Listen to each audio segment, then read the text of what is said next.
Hey, welcome, all my right thinkers. Thanks for tuning in to check out your boy, P Farm. Thinking right out here in the lab where I do what I do for you. I got a nice lesson to put together for you today. You know how I do. Try to enlighten you. Let's go. Rightism. 25 rules to live by. Storytelling. Story with a message. The message is in the story for life. I give life lessons. You tune and receive them according to the numbers. You appreciate what I'm doing. I appreciate you too. Let's rock.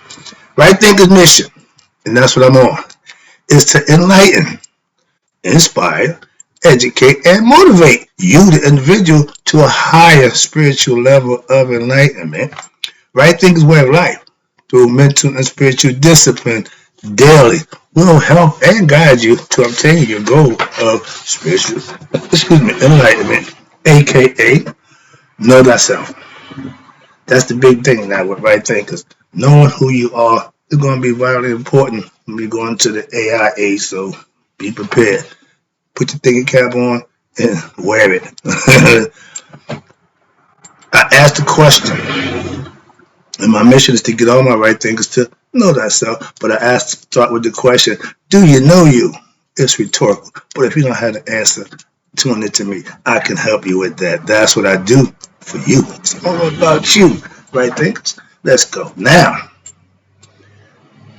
a person who knows not and knows not that they know not is foolish. Disregard them.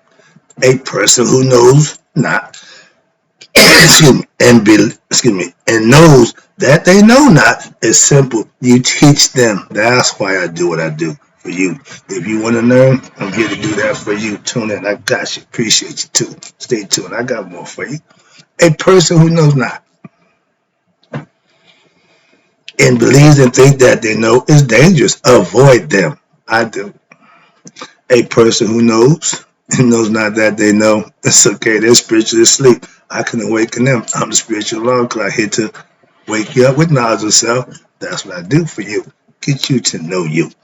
A person who knows and knows that they know is wise. Follow them. All these persons reside in you. Right thinker, know thyself. And to my yacht, be true. New logo, apparel. You can order it. Download me, give me your information. I'll get it to you. I'm also taking donations. If you choose to donate to help me with my cause, everybody tell me, you should get paid. I ain't beat for that. But if you feel the need to donate to Right Thinker Philosophy cause, be my guest. Download, DM me, whatever they tell you to do, but get that information. I'll give you the information you need to do just that. So first of all, we had the fourth lesson of the chapter of Serpent Power.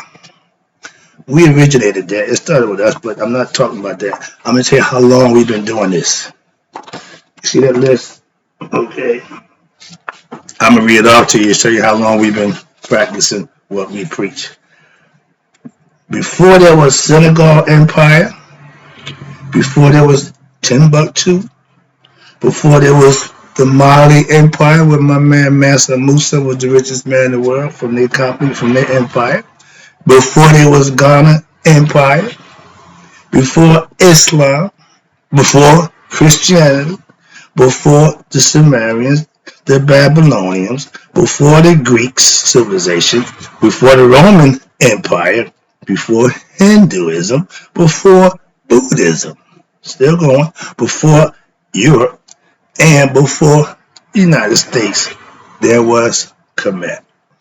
Serpent power had been in existence for over 10,000 years. Just want to get that point because I had met in the bin waiting. I said, I didn't get the message out. So that was it. It's about dating and understanding how long we've been doing what we claim to do.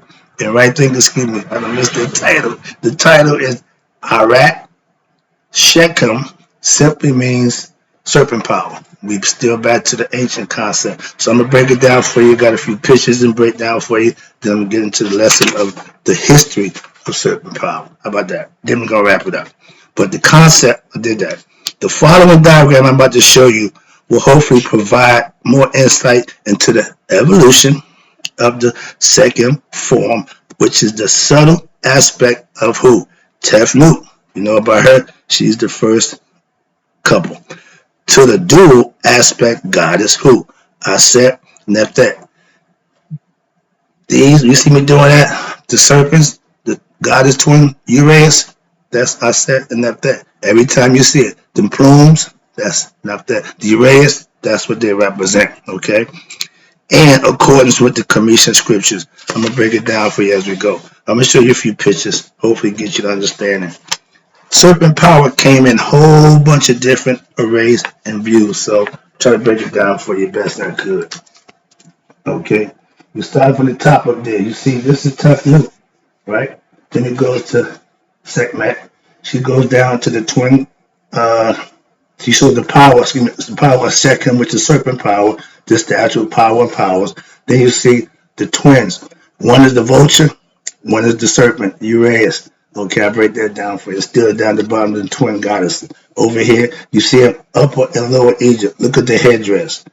One got the female, one got the male. I'll tell you about that. I break down. This is the cover show you see there. The two girls, they take the two Nephthys and Aset standing behind Osiris while he's on the throne. This is Mayat, the hall of Mayat, the scales of Mayat. The two twins again there, Nephthys and Aset. They're always around. Okay, that's their job. So let's talk about the serpent power right quick. The path, they call it the path of serpent power. They start out with Tefnut. Tefnut became Sekhmet. Sekhmet slid over to the power of power, which is the Wujat, and the Nekhbet represents Aset and Nephthah again. Come down here to the halls of Mayat, the two twins again at the scales of Mayat represents Aset and Nephthah. They in Mayat, the two twins. Instead of having on the top of the head the headdress, when they're in Mayat, they wear the feather of Mayat on their heads. When you go over here, you got the twin again. One represents the goddess of Lower Egypt. The first one, the headdress is from the female aspect. The goddess of Upper Egypt, where the male at Asar, the Dushar headdress. Okay. Now you got the double goddesses. Again, it represents Aset and Nephthah. It goes on and on. But the twin goddesses is represented really Nephthah and Aset. Okay. Now let's get to the history of the serpent power. The ancient history, watch this, of the serpent power begins with ancient Egypt. I'm just saying, this is, excuse me. Now, how we know? The evidence for this comes from what? The ancient Egyptians' Sphinx. The first monument, and on the head of it, you had the cobra, right here, which has now been what? Dated to at least 10,000 BCE or older. And next to the iconograph of, next you got the iconograph of the Indus Valley reliefs. It also depicts the practice of serpent power technology. Next, it also appears where? In China and also in the rest of the world. And I always try to explain to my students, everything that we practice in all the world really came from here. We started civilization. That's a hell of a title to have. To kickstart civilization, pretty much every aspect of what we're doing, even today, they were the originators. So that's my concept. And I'm fully aware of what's going on today. Why? Because of what I studied from my ancients. I'm just saying. The Bible contains some vague references to what? 7. The number 7 has always been mystical since ancient times. And they just play with it, make it 7 demons. That was the cast out of Mary, Magdalene. Then you got 7 rings on Jacob's ladder. I'm a Mason, so I understand that. Then you got the 7 seals that are to be open. And then you got the tree of life, 7 branches. Masonic order, 7 degrees. That 7 is a tough number, and the ancients knew that. But let's get to the next one. You got the ancient Egyptian Greenfield papyrus in the museum again, and the ancient Egyptian book of coming forth by day, which are both treaties of the Assyrian resurrection religion of ancient Egypt. The Assyrian resurrection is about life and even the afterlife. It gives you a breakdown of how it goes. That's all. Theologically, conceptually, metaphorically, not literally. Sorry. Contains what? Important teachings. I'll call them life lessons. What? In reference to what is today, we know it as Kundalini in India, But we did that a long time ago. Never said it. But watch this. Now we explored both of these in the book of my Bible, Egyptian Yoga, right there, and the philosophy of enlightenment. And here we will discuss some more advanced theology related to what? Serpent power. They had an understanding of what it was. And watch this. The first level of serpent power, excuse me, excuse me.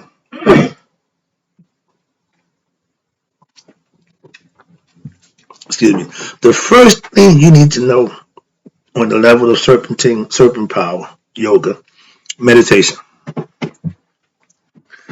Meditation is the key to commune with your higher self. And every Eastern religion knows that. Western civilization like to play games because they've been told a whole bunch of nonsense, so it's hard to get between the nonsense and the truth. The truth is, meditating, you got a one-on-one connection to God. You don't need no preacher. You don't need no. And if the churches knew that, they'd go out of business. Excuse me. They got an audio tape of meditation, teach you how to meditate, which follows along with this section here. Okay. But if you're interested, get in touch. The workshop, meditation, music control, publishing, book distributors. I'm not big on commercial. So understand that. Let's go. Now the subject of life force.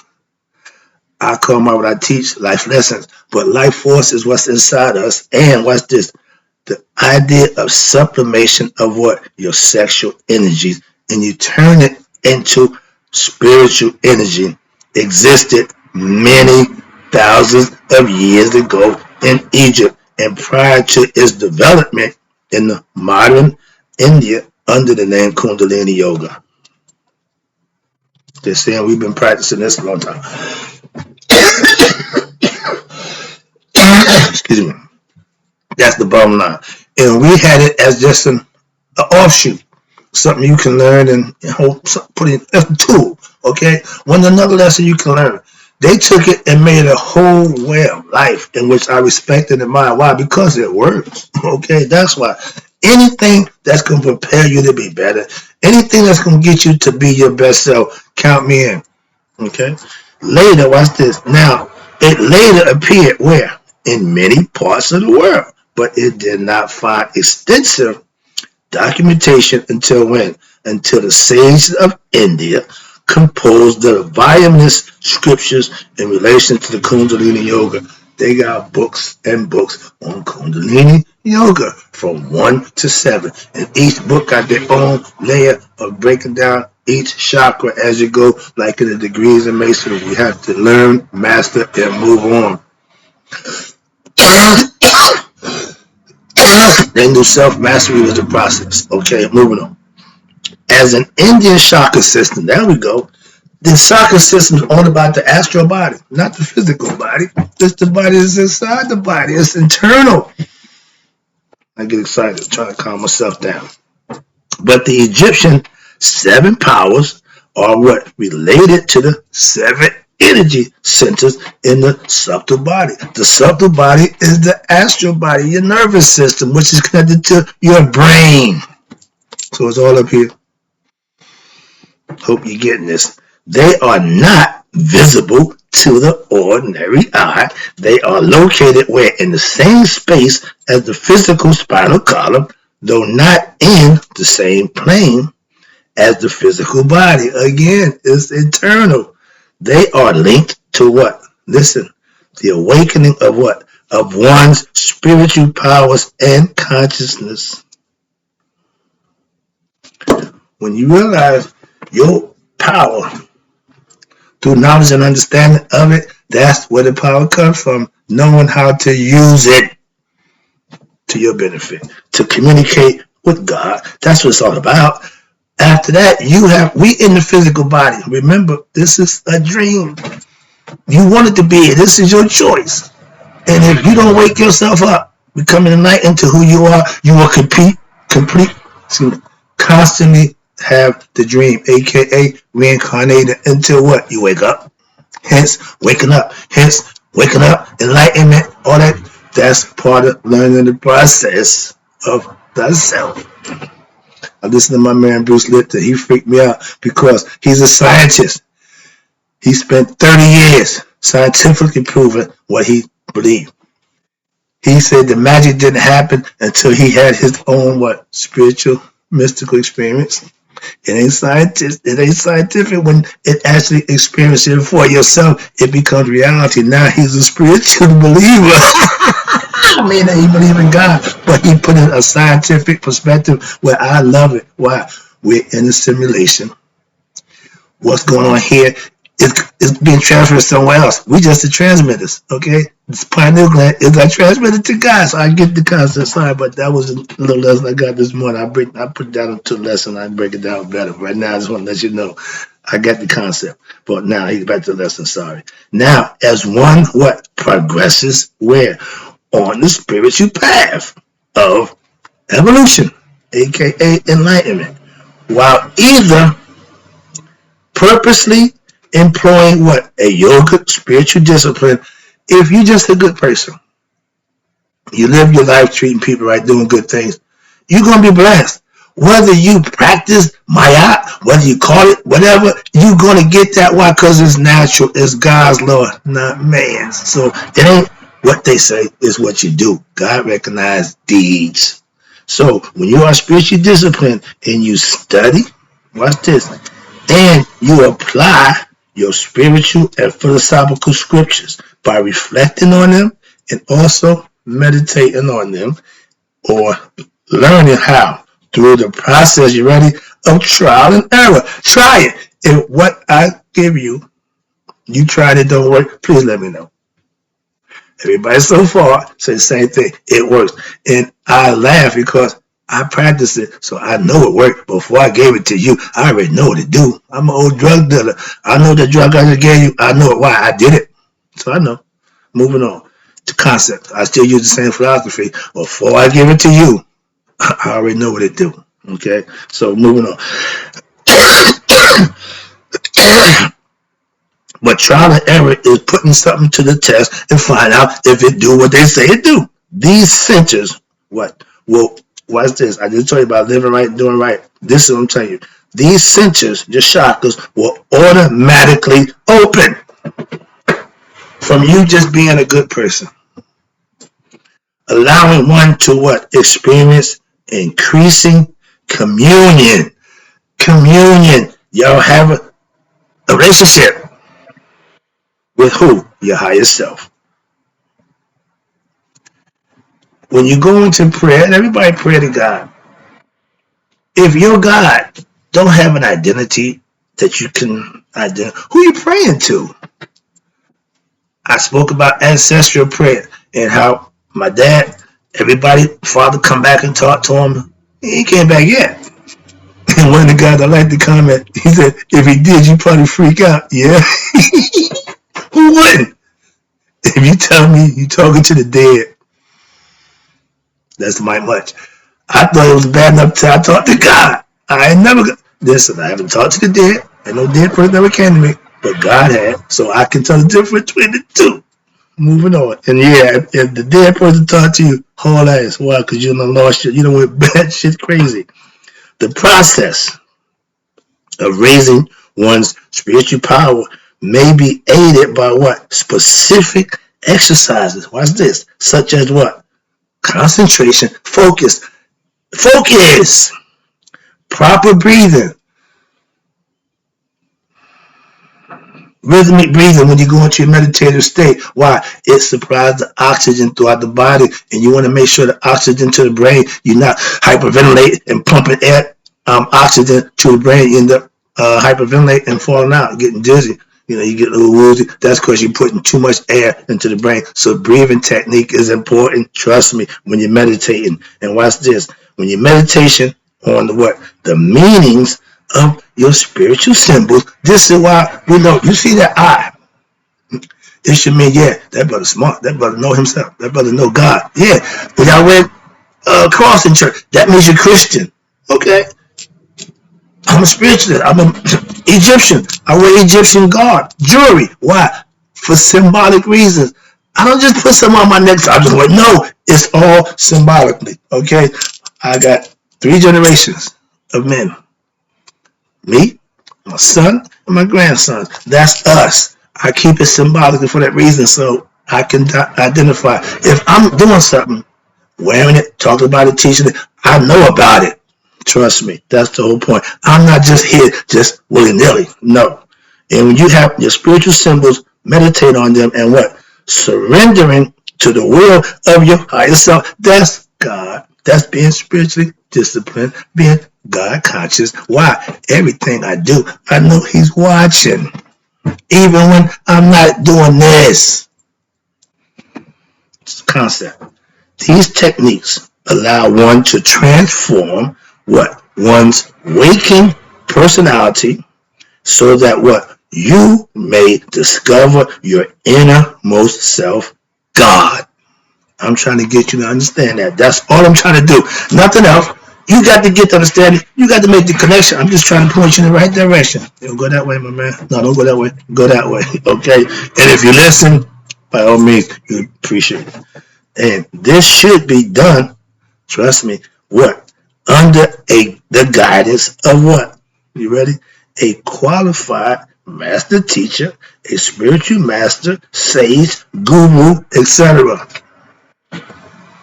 I'm the sage. I fit right in that group. So I'm doing my job to get the message out to those who want it. So that's my selfless service that I give every day.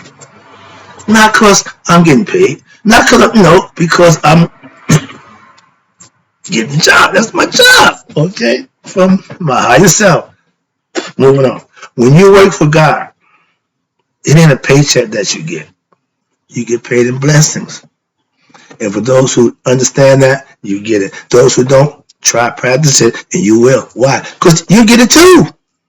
So, moving on.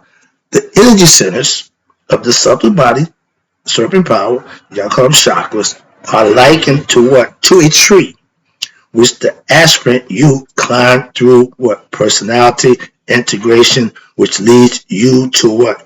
Intuitional realization of what? Your transcendental self. If you think you are just me, that's ego. That's identification with just who you are. When you become spiritual, you know you're part of a higher level of understanding and knowledge. They call it the all conscious, all everything. That's God. In the process of creation, the creative energy manifests in what? In the forms of 6 planes of consciousness. That's the chakras from 1 to 6. 6 is to open up the pineal gland, the third eye. Now you are spiritually enlightened. Why? You know what to do. You know what is real now. You figured it out, so to speak. And guess what? The 7th one, the phenomenal reality, including what? Your physical, your astral, and your mental existence. You know every aspect of your character, and most people function what? On the level of what? The first 3 energy consciousness levels. I told you that. Survival, sexual, and control. Those are 3 things that you think makes you you. Now you got to raise the conscious level from the caring, from the heart, empathy, speaking the truth, makaru, and then that'll open up the third eye and you'll see things the way they really are. And watch this. Right thinkers, the goal of right thinking yoga, serpent power, is to what? Unite the 6 phenomenal consciousness centers with what? The 7th. I told you. The first one is Gab, that's Earth. He got to work his way up to get to who? New heaven is the concept. I did that earlier. But watch this. The goal is to reach you to the 7th or transcendental realm of consciousness. What they call that? The absolute. The all. This absolute is what various religions, watch this, will all refer to by what? Different names. This is why God tell you, I'll be known by a myriad of names. This is the proof right here. Here you go. And by different names, such as, you ready? The kingdom of heaven. Commissions, we say Asar. Indians say Krishna. Hindus say Brahma. Chinese say Tao, Christians say God, or my favorite, higher self. God is for the females. Then you got Christ for the Christian. You got Buddha for the Buddhists, etc. You see here, in every one of them names refer to the same person, same thing. Titles. That's all titles. Who expressing by what? Doing what they think that title that they're going to worship, who they believe in, was going to reward them. That's what I'm trying to explain to you. Natural law is God's law, not man's. You serve your higher self. You be obedient to God. You will be rewarded for that. Man, he give you a paycheck. He give you a bunch of accolades or some posters or some plaques. Those are blessings. Get the concept? Okay, let me wrap it up. Oh, Lord. Okay, I got let's go. Now, they take Kundalini energy, known as, watch this, even the serpent power, they call it Kundalini. The Chinese call it prana, chi, Egyptians, Ra, Sekhem, and it flows throughout what? Thousands of knowledge, the nerve centers in the body. That's the astral body. It's a whole bunch of stuff going on underneath the body, and they know about the energy centers. If any of the energy centers, watch this, there's 112 of them to be exact. My man called them point chakras, but throughout the body. But if any of the energy centers are blocked or oversensitized, a disbalance, aka dis-ease, will arise, causing illness in the mind and in the physical body. There are three most important channels through which what? The serpent flows. And that is, now in India, these are known as Sushana, the main shaft, which we call Asar, Ida, which is Aset, and Pingala, which is Nephthah. Same philosophy, different names. Same thing, just a different name. Hope you're getting the concept, understanding. And these are what? Represented by the Egyptian caduceus of Tahuti, which is composed of a staff, which has what? Two serpents wrapped around it during the ceremonies connected to the mysteries of what? The Uraeus, the serpent goddess, Uja or Wajet. The priest addresses the initiate. How? By telling him, where we at? Oh, this is the picture of it, excuse me. Now, you see this picture a lot of times in Egypt. You see Tahuti with his staff. He put in the Ankh to the nose. That's like giving life. Okay, the Ankh is life giver. You see him giving the king. It reads here: the caduceus give life to Seti. From the earliest times in the dynastic period, 5000 BCE to 600 AD. I don't like that year. Everything that Egyptians started ended in 600 AD. I got a problem with that. That's personal, but moving on. But that's when everything that we stood for was taken away. And watch this. Now, the ancient Egyptian texts speak of what? Rejoining the two lanes. Okay? The WRIGHT also symbolizes what? This separation between upper and lower Egypt, which is yourself. There is also a deeper, again, esoteric meaning, a mystical implication to this symbol. And that's what? The WRIGHT represents, you ready? The serpents of the caduceus, the wand of Tahuti, is leading us to what? To understand that we must reunite what? The two levels of our consciousness. Set, Haru. Sounds familiar? That's the end of this lesson. Hope you enjoyed it. Hope you got the message. I got more information, but right now I'm going to turn you loose. And in closing and parting, right thinkers, may you all let it be 100 and me 100 minus a day. So I never know that right thinkers like you passed away. All y'all have a blessed day. I'm out.